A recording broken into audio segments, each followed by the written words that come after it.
Hey, how you doing? Alex here. Thanks for joining me. In today's video, we're going to be looking at the top 20 D1 JUCO baseball programs in the country, the very best of the best at the JUCO level. And why should we consider JUCO? Well, we're going to take a look at some of those reasons why it could be a really good fit for you. But before we get into that in the top 20, my name is Alex Swinson. If you're new to my channel, I'm a former Division I college baseball coach, scout, and recruiter. And now what I do is help high school baseball athletes go through this college recruiting process and really help them find the best college fit for them. So let's talk a little bit about JUCO. I just actually had one of the guys that I helped go through my program, Connor. He went JUCO and now he's playing at a Division I school. It's actually an Ivy League school, Penn, and was just a really good fit for him. Even as a high academic guy, he went JUCO because he just needed a little bit more time to develop, and that could be a big reason why JUCO could be a good fit, because as you guys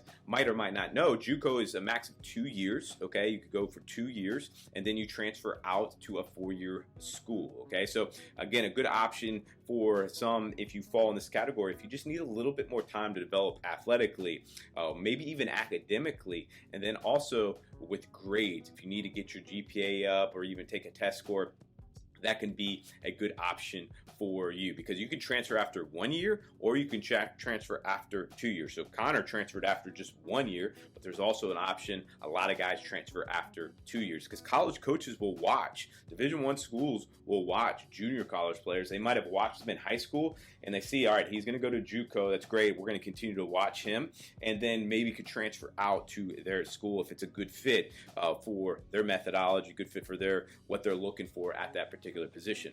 Another good reason why JUCO could be a good option is you can save a lot of money going to JUCO. It makes a lot of sense from just a financial perspective to go JUCO, because if you go JUCO for 2 years, comparatively to go 2 years out of a 4-year institution, definitely private school, it is a lot cheaper to go JUCO. So a lot of guys will go JUCO for 2 years, transfer, and then go to a 4-year institution, and that 2 years saved them a lot of money of tuition where they didn't have to pay for the 4-year school, and they're still on track to graduate for 4 years. So that is a really good option from a financial standpoint. Then scholarship opportunities. Division I JUCOs have scholarship. If they're fully funded, they can have up to 24 athletic scholarships, which is great. And it's usually on average a Division I school, on average, a scholarship's around 25%. That's a lot higher at the JUCO level because they just have more scholarships. So also a lot of playing opportunities in the fall and spring.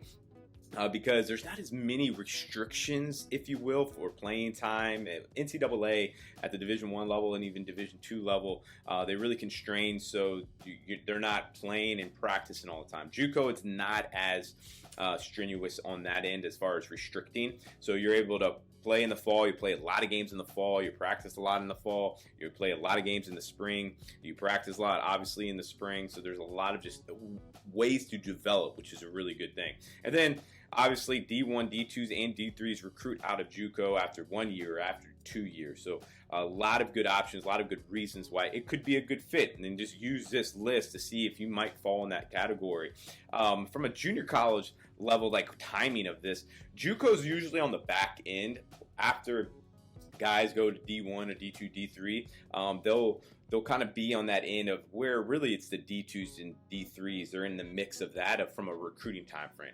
As most of you guys probably know, Division I, the guys come off the board first. They kind of D1s have their first pick as they go, and then the D2s, D3s, and JUCOs come in after that as well. So from a timing perspective, it's usually a little bit later, whether you're deciding or you're committing into your JUCO. A lot of JUCOs happen into senior year, like commits. So if you're going into your senior year, that's when it's definitely a good time to consider a JUCO if we don't have any traction on any other level. Some notable players who went to JUCO, I mean, some Hall of Famers here. One of the best players ever, Albert Pujols, Mike Piazza, Curt Schilling, Andy Pettit, just to name a few here. So let's dive into the top 20 junior colleges here, and I'm going to do another video of D2 JUCOs and D3 JUCOs, but let's go over here. So Arizona, now coming in at number 1, Central Arizona. They went 15-11. They're the national champions. They are number 1. Their runner-up coming in at number 2 is Cowley County Community College out of Kansas. Kansas has a lot of good junior college programs. They're runner-up there. National champions runner-up. Number 3, Walters State Community College out in Tennessee went 55-5. I mean, just kind of bonkers how many they win here, how many games they win at JUCO level. Wabash Valley in Illinois, 52-6, coming in at number 4. Coming in at number 5, Crowder out of Missouri, 50-10. Number 6, College of Central Florida. There's a lot of good junior colleges in Florida. They are definitely one of them. They went 46-15. San Jacinto, I just probably butchered that name, College of North out in Texas, 44-18. McLennan Community College in Texas as well, 46-11. And number 9, Sneed State Community College out of Alabama, 42-16. They had a really good year, kind of came out of nowhere, honestly, from a rankings perspective, and did a really, really good job. Number 10, Hartford Community College in Maryland, 48-7. Eastern Oklahoma State College, coming in at number 11, went 51-3. Man, just unbelievable. Only lost 3 games. Iowa Western Community College, 47-12. They came in number 12 there. Salt Lake Community College in Utah. I love this. Utah coming in the top 20, 45-9. And number 14, Japola College. I mean, historic. This is probably one of the best JUCOs just from a historic standpoint of national champions out of Florida, 41-14. Georgia Highlands out of Georgia, 45-9. Number 16, Kansas City, Kansas Community College, 47-10. And then we have Florida Southwestern State coming in at 17 with 42-15. Florence Darlington Tech, South Carolina, 49-13. And then Grayson out in Texas, another historic program, 38-17. And rounding out the top 20, Dyersburg State Community College in Tennessee, 42-13. So definitely check these out, especially if you're looking or considering, which I think you should always consider JUCO route. Just keep it on the table. You don't have to push it off the opportunity, because there could be some good opportunities there. So don't just take it off the table.